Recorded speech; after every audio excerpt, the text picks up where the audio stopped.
আসসালামু আলাইকুম, সবাইকে স্বাগতম।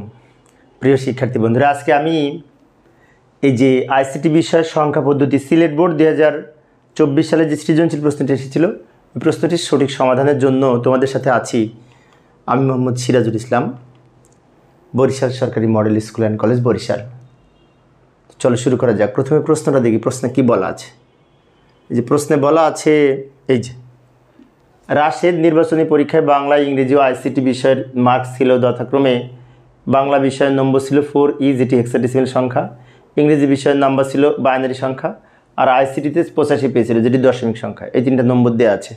এই তথ্যের আলোকে গ এবং ঘ নং প্রশ্নের উত্তর দিতে হবে।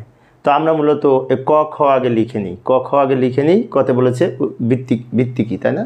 ভিত্তি মানে বেজ। তো ক এর উত্তর দেওয়ার জন্য এবং খ এর উত্তর দেওয়ার জন্য কিন্তু উদ্দীপক পড়ার দরকার হয় না, উদ্দীপক পড়ার দরকার হয় গ আর ঘ এর জন্য।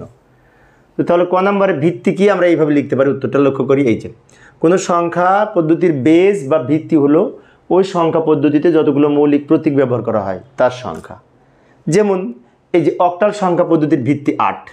কারণটা কি? কারণ অক্টাল সংখ্যা পদ্ধতিতে 8টি মৌলিক প্রতীক ব্যবহার করা হয় 0 থেকে 7 পর্যন্ত, 1 2 3 4 5 6 7 8। আবার দশমিক সংখ্যায় 10টি প্রতীক ব্যবহার করা হয়, সেজন্য দশমিক সংখ্যার ভিত্তি 10। আবার হেক্সাডেসিমেলে 16টি প্রতীক ব্যবহার করা হয়, তাই হেক্সাডেসিমেলের ভিত্তি হচ্ছে 16। আবার বাইনারিতে 2টা প্রতীক ব্যবহার করা হয়, 0 এবং 1, সেজন্য বাইনারি সংখ্যার ভিত্তি হচ্ছে 2। তাই সংজ্ঞায় বলা হয়েছে কোনো সংখ্যা পদ্ধতিতে মোট যতগুলো প্রতীক ব্যবহার করা হয় তাকে ওই সংখ্যা পদ্ধতির ভিত্তি বলে। এইভাবে ক নম্বরের উত্তর লিখতে পারি। আবার উদ্দীপকে ফিরে যাব। খ নম্বরে কি বলেছে দেখি। খ নম্বরে বলেছে বিশ্বের সকল ভাষাকে কোডভুক্ত করা সম্ভব হয়েছে, ব্যাখ্যা করো। বিশ্বের সকল ভাষাকে কোডভুক্ত করা সম্ভব হয়েছে ইউনিকোডের মাধ্যমে। ইউনিকোড হচ্ছে ইউনিভার্সাল কোড, যার মাধ্যমে সারা বিশ্বের ভাষা একত্রে লেখা সম্ভব হয়েছে কম্পিউটারের মাধ্যমে। যাই ইউনিকোড সম্পর্কে আমরা কিছু তথ্য লিখব এখানে। এই যে উত্তরে এইভাবে লিখতে পারি, ইউনিকোড বিশ্বের সকল ভাষাকে কোডভুক্ত করেছে, ব্যাখ্যা নিম্নে দেওয়া হলো। তো প্রথমে ব্যাখ্যা লেখার সময় ইউনিকোড কাকে বলে লিখব, তারপরে ইউনিকোড সম্পর্কে আরও কয়েকটা কথা লিখব। এই যে যেমন প্রথমে লিখলাম বিশ্বের ছোট বড় সকল ভাষাকে কম্পিউটারে ব্যবহার করার জন্য যে কোড ব্যবহার করা হয় তাকে ইউনিকোড বলে, সংজ্ঞাটা লিখলাম। এরপরে লিখব ইউনিকোডের সম্পর্কে কিছু বৈশিষ্ট্য। ইউনিকোডের প্রধান যে বৈশিষ্ট্য, ইউনিকোড 16 বিটের কোড। ইউনিকোড 16 বিটের কোড, যেহেতু 16 বিটের কোড তাই 2^16 সমান 65,536টি প্রতীক প্রকাশ করা যায় ভিন্ন ভিন্নভাবে। এর সাথে সাথে যেহেতু 2 মার্কসের প্রশ্ন আরেকটু লিখতে পারি যে ইউনিকোড বাংলা, যেমন বাংলা ভাষা ইউনিকোডের মাধ্যমে ব্যবহার করা হয়, আরও বিশ্বের বিভিন্ন ভাষা লেখা হয়, সে সম্পর্কে আরও কিছু তথ্য লিখি, তাই না? তাহলে কি করলাম, প্রথমে সংজ্ঞা লিখলাম, তারপর ইউনিকোডের বৈশিষ্ট্য লিখলাম, এবার ইউনিকোডের ব্যবহার সম্পর্কে কয়েকটা কথা লিখব। যেমন এইভাবে লিখতে পারি, চীন, জাপান, কোরিয়ার মতো বাংলাদেশের বাংলা ভাষাকেও ইউনিকোডের মাধ্যমে লেখা যায়। ইউনিকোডের মাধ্যমে আমাদের বিশেষ করে বিভিন্ন ওয়েবসাইট, এই যে বিভিন্ন আধুনিক অপারেটিং সিস্টেমে, বিভিন্ন প্রোগ্রামিং ল্যাঙ্গুয়েজেও বর্তমানে ইউনিকোডের মাধ্যমে বাংলা লেখা যায়। কিন্তু যেমন আমরা যে ওয়েবসাইট, তারপরে বিভিন্ন রকম ইমেল আদান প্রদান করি মোবাইলের মাধ্যমে, সেখানেও কিন্তু বাংলা লিখতে পারি। এটা ইউনিকোডের মাধ্যমে সম্ভব হয়েছে। তাই সবার শেষে বলা যায় ইউনিকোড সকল ভাষাভাষী মানুষের জন্য আশীর্বাদ স্বরূপ। তো এইভাবে আমরা ইউনিকোডের ব্যাখ্যা দিতে পারি। তো আবার উদ্দীপকে ফিরে যাব। গ নম্বরে কি বলেছিল এবার পড়ব। গ নম্বরে বলেছে রাশেদের বাংলা ও ইংরেজির প্রাপ্ত নম্বরকে অক্টালে প্রকাশ করো। দারুণ একটি প্রশ্ন। দুইটা নম্বরকে বাংলায় পেয়েছে কত, সে বাংলায় পেয়েছে 4E, যেটি হেক্সাডেসিমাল সংখ্যা, ইংরেজিতে পেয়েছে এই বাইনারি সংখ্যা। তো এই দুইটার যোগফলকে অক্টালে প্রকাশ করতে হবে। কারণটা কি? কারণ বলেছে মোট নম্বরকে এই দুইটা মোট করতে হবে। এখন মোট এইটা হেক্সাডেসিমাল আর এইটা বাইনারি, তো হেক্সাডেসিমালের সাথে বাইনারি যোগ করা যায় না। সেজন্য আমরা একটা কাজ করতে পারি, সেটা হচ্ছে দুইটাকে বাইনারিতে দশমিক সংখ্যায় রূপান্তর করব। এই দুইটা সংখ্যাকে দশমিক সংখ্যায় রূপান্তর করব, তারপর দশমিক যোগ করে যোগফলকে অক্টালে রূপান্তর করব। তো যাই সমাধান করার চেষ্টা করি। এই যে লক্ষ্য করি, প্রথমে বাংলা বিষয়ের যে 4E হেক্সাডেসিমাল সংখ্যা, এটাকে দশমিকে রূপান্তর করব। তো তার জন্য আমরা হেক্সাডেসিমাল থেকে দশমিক করার জন্য আমরা জানি যে এই ই এর দশমিক মান 14, ই এর দশমিক মান কত 14, ডান দিকে ছোট্ট করে লিখে রাখলাম। এবার আমরা নিয়ম অনুযায়ী এই 4 লিখব, 4কে ভিত্তি 16 দ্বারা গুণ করব, তারপর প্লাস চিহ্ন দিব, দেওয়ার পরে ই লিখব, ইকেও ভিত্তি 16 দ্বারা গুণ করব, কিন্তু ই এর মান 14, সেজন্য ই এর পরে 14 লিখতে পারি এবং এই 14কে ভিত্তি 16 দ্বারা গুণ করলাম। এবার আমরা পাওয়ার লিখব, এই 16-এর উপরে পাওয়ার 0, এটার উপরে 1। সবার শেষে কী করব, পাওয়ার ভাঙবো, তাই না, সরল করব। 16কে পাওয়ার 1 করে 16, তাকে 4 দিয়ে গুণ করলে 4 16 64, যোগ 16কে পাওয়ার 0 করে 1, পাওয়ার 0 থাকলে 1 হয়, তাকে 4 দিয়ে গুণ করলে 4 1 4, 14 1 14, সরি 14 দিয়ে গুণ করলে 14 1 14। এবারে দুটো যোগ করব, 64 আর 14 যোগ করে মনে হয় 78। এখন 78 সংখ্যাটি কিন্তু এই দশমিক সংখ্যা, তাই ভিত্তি হিসাবে 10 লিখলাম। অর্থাৎ বাংলা বিষয়ে প্রাপ্ত নাম্বারকে আমরা কি করলাম, দশমিক সংখ্যায় রূপান্তর করে নিলাম। এবার ইংরেজির বাইনারি সংখ্যাটাকেও দশমিকে রূপান্তর করব, তারপর দুইটা সংখ্যা যোগ করে যোগফল যা হবে সেটাকে আবার অক্টালে পরিণত করতে হবে। তো যাই সমাধানের চেষ্টা করি। এই যে লক্ষ্য করি, ইংরেজি বিষয়ে প্রাপ্ত নম্বর ছিল বাইনারি। এখন কিছুক্ষণ আগে যেমন হেক্সাডেসিমাল থেকে দশমিকে রূপান্তর করার সময় প্রত্যেকটা প্রতীককে আমরা বেজ 16 দ্বারা গুণ করেছি, তারপর পাওয়ার লিখেছি, তাই না। এইখানে ভিত্তি 2 দ্বারা গুণ করব প্রত্যেকটা প্রতীককে। যেমন লক্ষ্য করি, এই 1কে ভিত্তি 2 দ্বারা গুণ করব, এরপর প্লাস চিহ্ন দিব, এই 0কে ভিত্তি 2 দ্বারা গুণ করব, আবার প্লাস চিহ্ন দিব, এই 1কে ভিত্তি 2 দ্বারা গুণ করব, যোগ এই 1কে ভিত্তি 2 দ্বারা গুণ করব, যোগ এই 0কে ভিত্তি 2 দ্বারা গুণ করব, যোগ এই 0কে ভিত্তি 2 দ্বারা গুণ করব, যোগ এই 1কেও ভিত্তি 2 দ্বারা গুণ করব। প্রত্যেকটা প্রতীককে 2 দ্বারা গুণ করেছি, তাই না, মাঝখানে আবার প্লাস দিয়েছি। এবার কি করব, এদিক থেকে এদিকে পাওয়ার লিখব, প্রত্যেকটা 2 এর উপরে যথাক্রমে এখান থেকে শুরু হবে 0 1 2 3 4 5 6। সবার শেষে আমরা সমাধান করব, সরল করব। 2কে পাওয়ার 6 করে আমরা পাবো 64, তাকে 1 দিয়ে গুণ করলে 64 হবে, যোগ 2কে পাওয়ার 5 করে পাবো 32, তাকে 0 দিয়ে গুণ করলে 32 হবে, যোগ 2কে পাওয়ার 4 করে পাবো 16, তাকে 1 দিয়ে গুণ করলে 16 হবে, যোগ 2কে পাওয়ার 3 করে আমরা পাবো 8, তাকে 1 দিয়ে গুণ করলে 8 হবে, যোগ 2কে পাওয়ার 2 করে আমরা পাবো 4, তাকে 0 দিয়ে গুণ করলে 0 হবে, যোগ 2কে পাওয়ার 1 করে 2 হবে, তাকে 0 দিয়ে গুণ করলে 0 হবে 0, যোগ 2কে পাওয়ার 0 করে 1 হয়, তাকে 1 দিয়ে গুণ করলে 1 1 1। এবার সব যোগ করব, 64 আর 16 80 88 89 হবে মনে হয়। এখন এই 89 সংখ্যাটি কিন্তু দশমিক সংখ্যা, তাই ভিত্তি হিসাবে আমরা এখানে 10 লিখেছি। তো তাহলে কি হলো, বাংলার যে মান সেটাকে আমরা দশমিকে রূপান্তর করেছি, ইংরেজি বিষয়ের নম্বর বাইনারিতে ছিল সেটাকেও দশমিকে রূপান্তর করেছি। এইবার আমাদের প্রশ্নে বলেছিল মোট নম্বরকে অক্টালে রূপান্তর করতে। তো এখন কিন্তু আমরা এই দশমিক আর ওই বাংলা বিষয়ের যে দশমিক 78 ছিল, দুইটা এখন মোট পাবো, যোগ করব, কারণ দুইটা সংখ্যার বেদ যেহেতু 10 এখন যোগ করা যাবে। তাই এই কথাটা লিখব, বাংলা ও ইংরেজি বিষয়ের মোট প্রাপ্ত নম্বর হবে, এই যে লিখে দিলাম দ্রুত, 78 বাংলায় পেয়েছিল, এটা কিছুক্ষণ আগে বের করেছি, আর এই 89 এখন, এই দুটো যোগ করে এই সংখ্যাটি হবে 167, এবং 167 10 ভিত্তিক দশমিক সংখ্যা, এটাও দশমিক এটাও দশমিক। তাই দশমিক দশমিক যোগ করা অনেক সহজ, সেজন্য আমরা দুইটা সংখ্যাকে দশমিকে রূপান্তর করেছি। এখন আমাদের অঙ্ক একটু বাকি আছে। কি বাকি আছে, যেহেতু বলেছিল মোট যোগফলকে অক্টালে রূপান্তর করতে, এখন এই সংখ্যাটিকে অক্টালে রূপান্তর করব। তো আমরা জানি অক্টালের ভিত্তি হচ্ছে 8, এই সংখ্যাটিকে বারবার 8 দ্বারা ভাগ করে ভাগফল এবং ভাগশেষ আলাদা করে লিখে অক্টাল মান পাবো। যাই সমাধানের চেষ্টা করি। এই যে এই নম্বরটি এখানে লিখলাম, এখানে একটি দাগ দিব, নিচে একটি দাগ দিব, বাম দিকে লিখবো 8। এবার এইটাকে 8 দিয়ে ভাগ করে ভাগফল এখানে লিখবো, ভাগশেষে এখানে লিখবো। আচ্ছা, ডান দিকে ভাগ করে নিয়ে এই যে লক্ষ্য করি, 167কে 8 দিয়ে ভাগ করে নিলাম, ভাগফল পেলাম 20, ভাগশেষ পেয়েছি 7।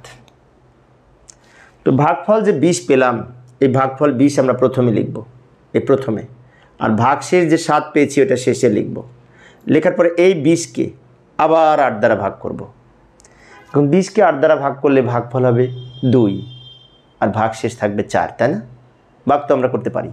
তো 20কে 8 দ্বারা ভাগ করলে এই যে লক্ষ্য করি, এই আবার ভাগ করে নিলাম, 20কে 8 দ্বারা আবার ভাগ করে নিলাম, তাহলে 8 2 16, এটা থেকে এটা বিয়োগ করে 4, ভাগফল পেলাম 2, ভাগশেষ পেয়েছি 4। তো নিয়ম অনুযায়ী আবার এই ভাগফল 2 আমরা প্রথমে লিখব, আর ভাগশেষ যে 4 থাকে ওটা শেষে লিখব। এবার এইটাকে আবার 8 দ্বারা ভাগ করব। এখন সবার শেষে এই 2কে 8 দ্বারা ভাগ করা যায় না। যখন দেখব 2 ছোট 8 বড়, ভাগ করা যাচ্ছে না, তখন এখানে ভাগফল হিসেবে যদি 0 লিখি, এই সংখ্যাটা ভাগশেষ হিসেবে শেষে লিখব।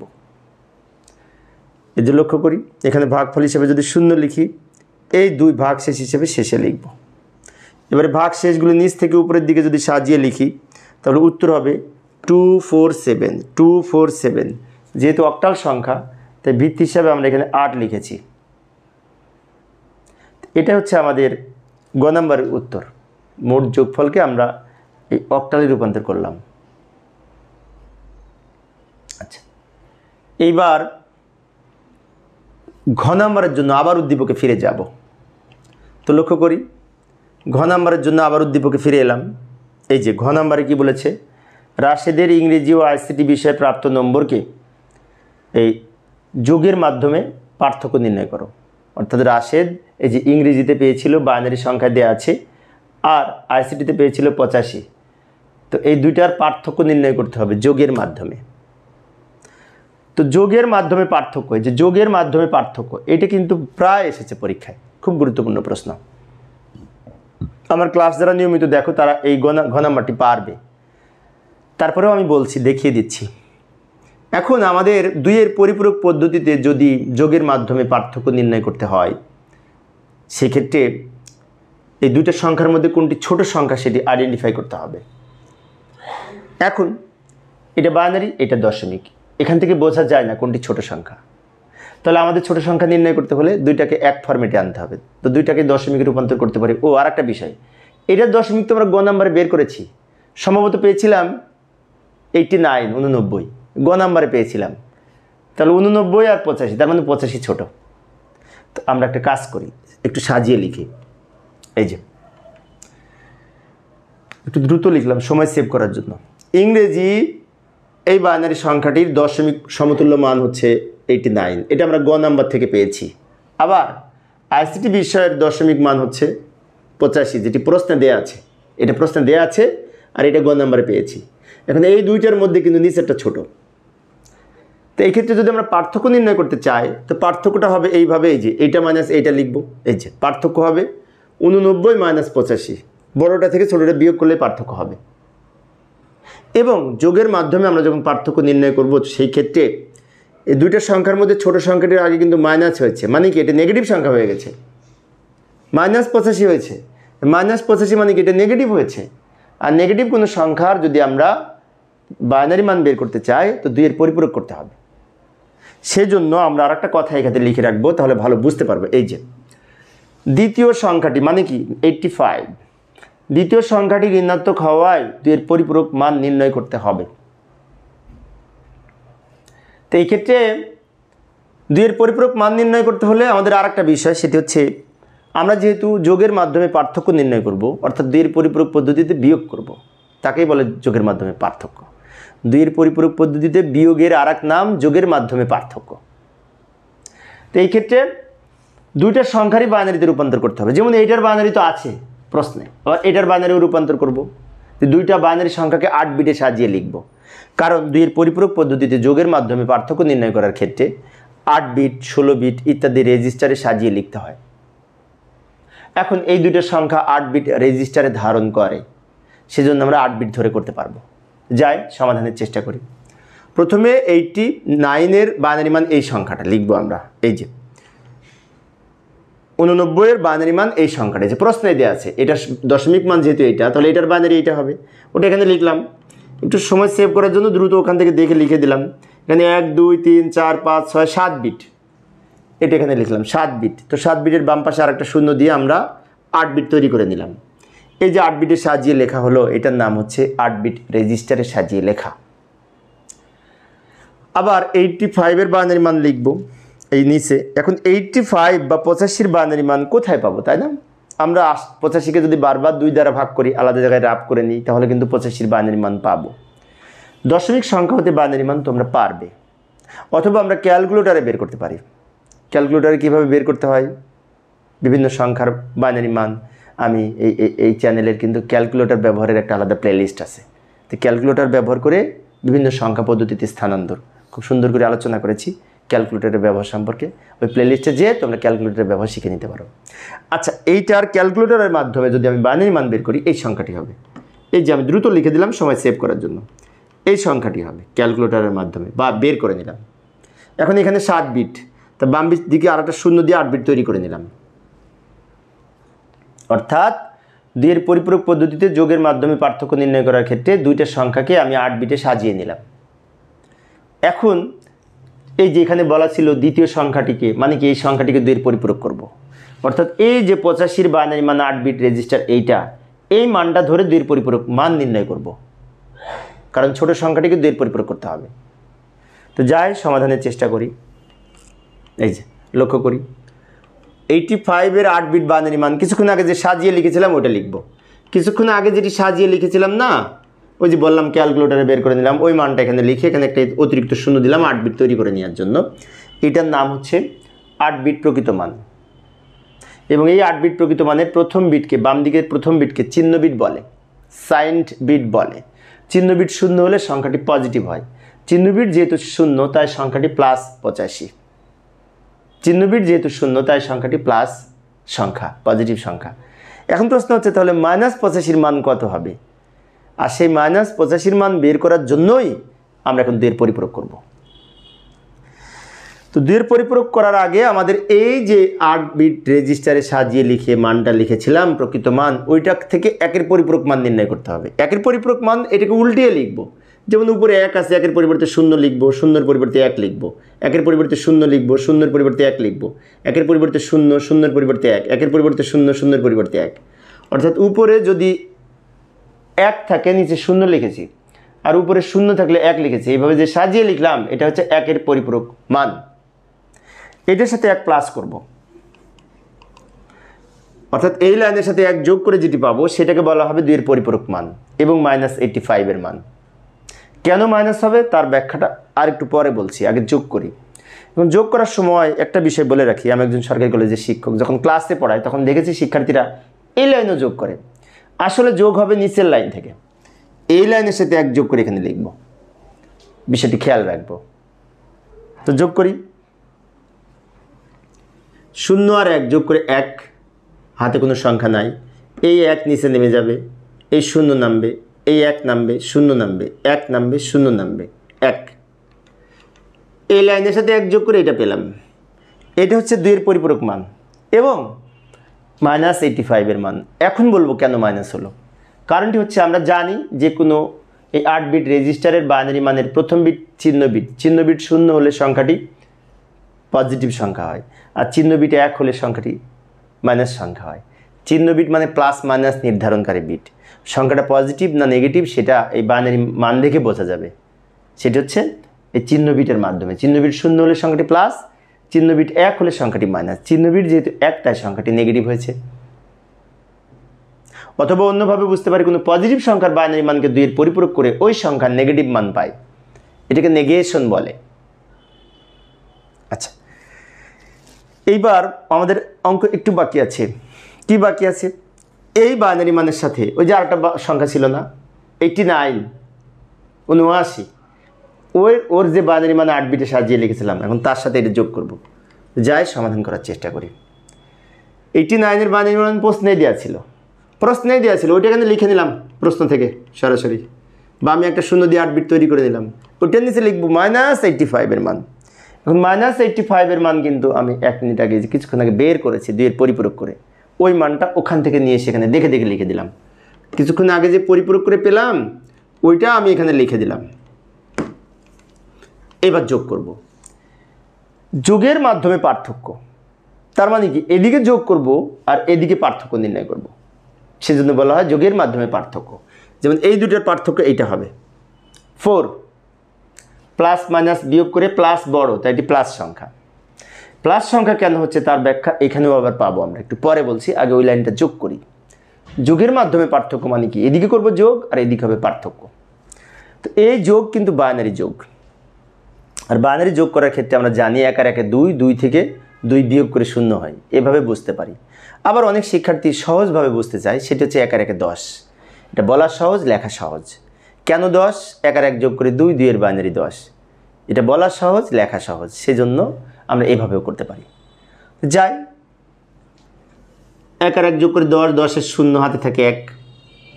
হাতের 1 আর 1 যোগ করে আবার 10, 10 এর 0, হাতে থাকে 1। হাতের 1 এর 0 সাথে যোগ করে 1। এবার হাতে কোনো সংখ্যা নাই। আবার 1 আর 1 যোগ করে 10, 10 এর 0, হাতে থাকে 1। হাতের 1 আর 1 যোগ করে আবার 10, 10 এর 0, হাতে থাকে 1 আর 1 যোগ করে 10 এর 0, হাতে থাকে 1 আর 1 যোগ করে 10 এর 0, হাতে থাকে 1 আর 1 যোগ করে 10, 10 এর 0, হাতে থাকে 1, সে 1 বাম দিকে লিখে দেব। এই যে এবার আমরা কী করব, এই 2 দিকে দাগ দিব, দাগ দিয়ে এটা বাইনারি সংখ্যা।